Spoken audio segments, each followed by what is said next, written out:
The Prisoner of Zenda by Anthony Hope. Chapter 16. A Desperate Plan. As I had ridden publicly in Zenda, and had talked there with Rupert Hentzau, of course all pretence of illness was at an end. I marked the effect on the garrison of Zenda. They ceased to be seen abroad, and any of my men who went near the castle reported that the utmost vigilance prevailed there.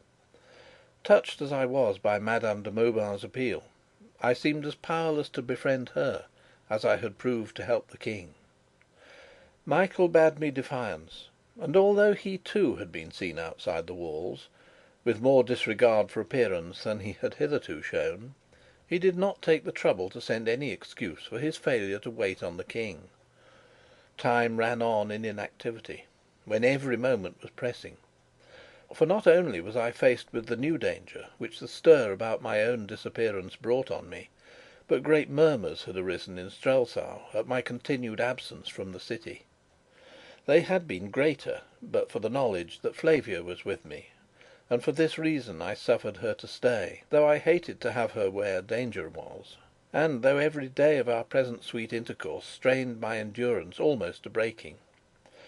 As a final blow, nothing would content my advisers, Strakencz and the Chancellor, who came out from Strelsau to make an urgent representation to me, save that I should appoint a day for the public solemnization of my betrothal, a ceremony which in Ruritania is well nigh as binding and great a thing as the marriage itself.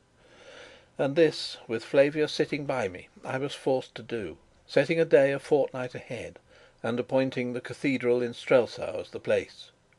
And this formal act being published far and wide, caused great joy throughout the kingdom, and was the talk of all tongues, so that I reckoned there were but two men who chafed at it, I mean Black Michael and myself, and but one who did not know of it, that one the man whose name I bore, the King of Ruritania.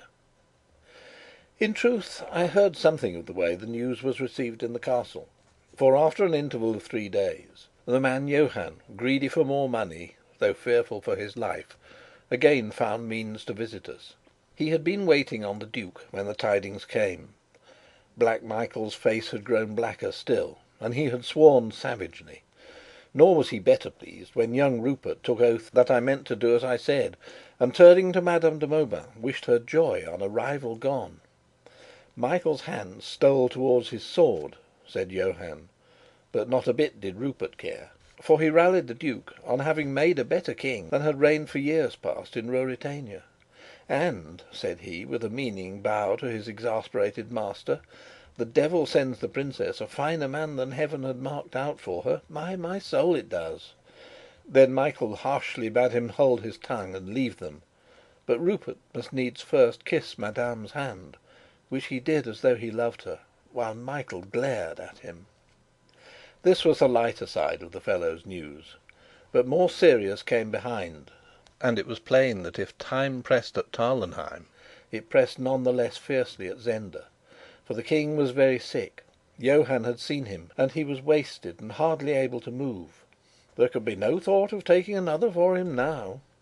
So alarmed were they that they had sent for a physician from Strelsau, and the physician, having been introduced into the King's cell, had come forth pale and trembling, and urgently prayed the Duke to let him go back and meddle no more in the affair. But the Duke would not, and held him there a prisoner, telling him his life was safe if the King lived while the Duke desired, and died when the Duke desired, not otherwise. And persuaded by the physician, they had allowed Madame de Mauban to visit the King, and give him such attendance as his state needed, and as only a woman can give. Yet his life hung in the balance, and I was still strong and whole and free, wherefore great gloom reigned at Zenda, and save when they quarrelled, to which they were very prone, they hardly spoke. But the deeper the depression of the rest, young Rupert went about his Satan's work with a smile in his eye and a song on his lip, and laughed fit to burst, said Johann, because the Duke always set Detchard to guard the King when Madame de Mauban was in the cell, which precaution was indeed not unwise in my careful brother. Thus Johann told his tale and seized his crowns, yet he besought us to allow him to stay with us in Tarlenheim, and not venture his head again in the lion's den. But we had need of him there, and although I refused to constrain him, I prevailed on him, by increased rewards, to go back and carry tidings to Madame de Mauban that I was working for her, and that, if she could, she should speak one word of comfort to the King. For while suspense is bad for the sick, yet despair is worse still, and it might be that the King lay dying of mere hopelessness, for I could learn of no definite disease that afflicted him. "And how do they guard the King now?" I asked, remembering that 2 of the 6 were dead, and Max Holf also. "Detchard and Bersonin watch by night, Rupert Hentzau and De Gautet by day, sir," he answered. "Only 2 at a time?" "Ay, sir; but the others rest in a room just above, and are within sound of a cry or a whistle."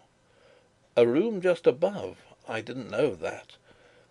Is there any communication between it and the room where they watch?" "No, sir.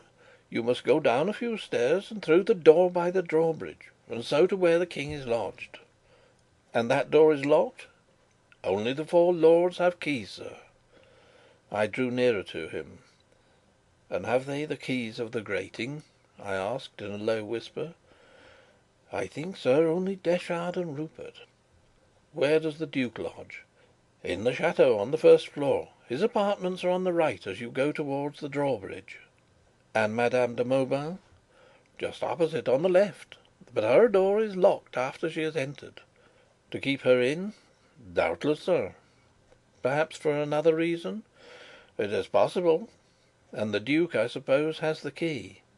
"Yes, and the drawbridge is drawn back at night, and of that too the Duke holds the key, so that it cannot be run across the moat without application to him." "And where do you sleep?" "In the entrance hall of the chateau, with 5 servants." "Armed?" "They have pikes, sir, but no firearms. The Duke will not trust them with firearms." Then at last I took the matter boldly into my hands. I had failed once at Jacob's Ladder; I should fail again there. I must make the attack from the other side. "I have promised you 20,000 crowns," said I. "You shall have 50,000 if you will do what I ask of you tomorrow night. But first, do those servants know who your prisoner is?" "No, sir. They believe him to be some private enemy of the Duke's." "And they would not doubt that I am the King?" "How should they?" he asked. "Look to this, then. Tomorrow, at 2 in the morning exactly, fling open the front door of the chateau. Don't fail by an instant. Shall you be there, sir? Ask no questions. Do what I tell you. Say the hall is close, or what you will. That's all I ask of you." "And may I escape by the door, sir, when I have opened it?" "Yes, as quick as your legs will carry you. One thing more. Carry this note to Madame. Oh, it's in French, you can't read it. And charge her, for the sake of all our lives, not to fail in what it orders." The man was trembling, but I had to trust to what he had of courage and to what he had of honesty. I dared not wait, for I feared that the King would die.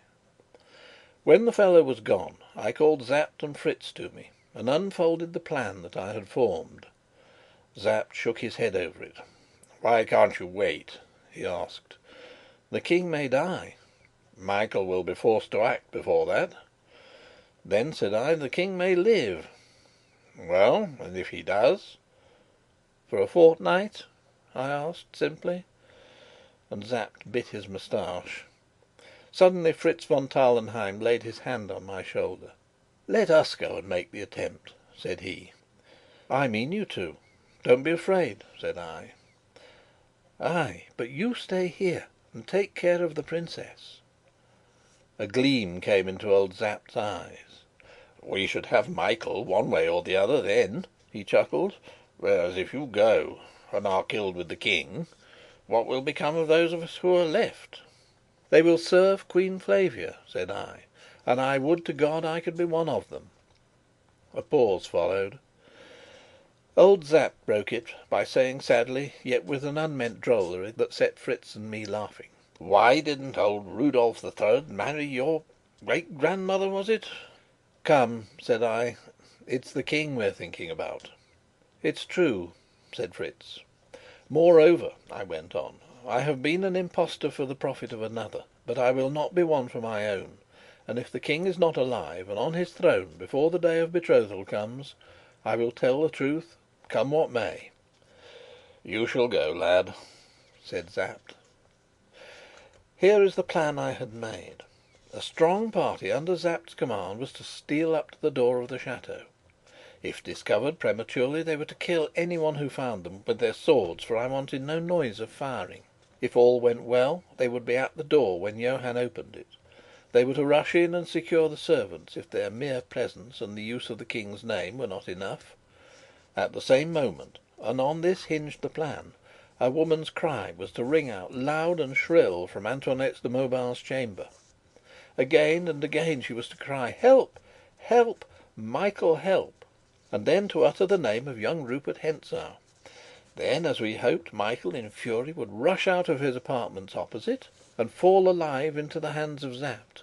Still the cries would go on. My men would let down the drawbridge, and it would be strange if Rupert, hearing his name thus taken in vain, did not descend from where he slept and seek to cross. De Gautet might or might not come with him. That must be left to chance. And when Rupert set his foot on the drawbridge, there was my part, for I was minded for another swim in the moat, and lest I should grow weary, I had resolved to take with me a small wooden ladder, on which I could rest my arms in the water, and my feet when I left it. I would rear it against the wall just by the bridge, and when the bridge was across, I would stealthily creep on to it, and then, if Rupert or De Gautet crossed in safety, it would be my misfortune, not my fault. They dead, 2 men only would remain, and for them we must trust to the confusion we had created and to a sudden rush. We should have the keys of the door that led to the all important rooms. Perhaps they would rush out. If they stood by their orders, then the king's life hung on the swiftness with which we could force the outer door. And I thanked God that not Rupert Hentzau watched, but Detchard. For though Detchard was a cool man, relentless and no coward, he had neither the dash nor the recklessness of Rupert. Moreover, he, if any one of them, really loved Black Michael, and it might be that he would leave Bersonin to guard the king and rush across the bridge to take part in the affray on the other side. So I planned, desperately, and that our enemy might be the better lulled to security, I gave orders that our residence should be brightly lighted from top to bottom, as though we were engaged in revelry, and so should be kept all night, with music playing and people moving to and fro. Strakencz would be there, and he was to conceal our departure, if he could, from Flavia. And if we came not again by morning, he was to march openly and in force to the castle and demand the person of the king. If Black Michael were not there, as I did not think he would be, the Marshal should take Flavia with him as swiftly as he could to Strelsau, and there proclaim Black Michael's treachery and the probable death of the king, and rally all that there was honest and true round the banner of the princess. And to say truth, this was what I thought most likely to happen, for I had grave doubts whether either the king or Black Michael or I had more than a day to live. Well, if Black Michael died, and if I, the play actor, slew Rupert Hentzau with my own hand and then died myself, it might be that fate would deal as lightly with Ruritania as could be hoped, notwithstanding that she demanded the life of the king. And to her dealing thus with me, I was in no temper to make objection. It was late when we rose from conference, and I betook me to the princess's apartments. She was pensive that evening, yet when I left her she flung her arms about me, and grew for an instant bashfully radiant as she slipped a ring on my finger. I was wearing the king's ring, but I had also on my little finger a plain band of gold, engraved with the motto of our family, Nil quae feci. This I took off and put on her, and signed to her to let me go. And she, understanding, stood away and watched me with dimmed eyes. "Wear that ring, even though you wear another when you are queen," I said. "Whatever else I wear, this I will wear till I die, and after," said she, as she kissed the ring. Chapter 17